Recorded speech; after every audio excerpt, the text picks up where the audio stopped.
જય શ્રી કૃષ્ણ, જય માતાજી. ટાઈમ થયો છે 7:07 નો. માનવભાઈ ઠેલા થઈ ગયા છે પેક. હવે જાય છે અમદાવાદ તરફ. વેકેશન પૂરું ફરી લીધું, મજા કરી. એક સિંહે બીજા સિંહને જોયો તો આનંદ આવી ગયો, નહીં માનવ? તો બસ હાલો, હવે ઠેલા પેક થઈ ગયા છે. સ્પેશિયલ કેરી લેવા જ માનવ આવ્યો હતો, તો કેરીના બોક્સ તૈયાર છે. દિવસ બહુ મજા આવી, હૈરા ફર્યા, આનંદ થયો, વેકેશનની મજા મળી. કેમ કે અમારું વેકેશન માનવ વગરનું અધૂરું હોય. ફરી પાછું ઓર વેકેશનમાં ઉનાળામાં માનવભાઈ કેવું વેકેશન પડે જોવાનું રહ્યું. તો હાલો, અત્યારે તો માનવ જાય છે અમદાવાદ. તો આવજો, જય શ્રી કૃષ્ણ, જય માતાજી.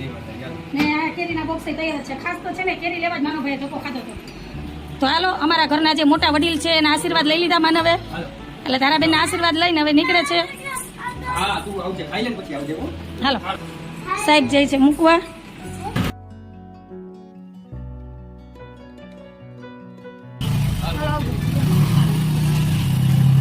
ભાઈ ખેલો જીરી કામ રાખ. ફ્રેન્ડ, આ તો અમારો આજનો નાનકડો એવો વિડીયો. જો તમને ગમ્યો હોય તો વિડીયો લાઈક કરજો, શેર કરજો, સબસ્ક્રાઇબ કરજો અને મસ્ત મજાનો કમેન્ટ કરીને જાજો. આવજો, બાબા.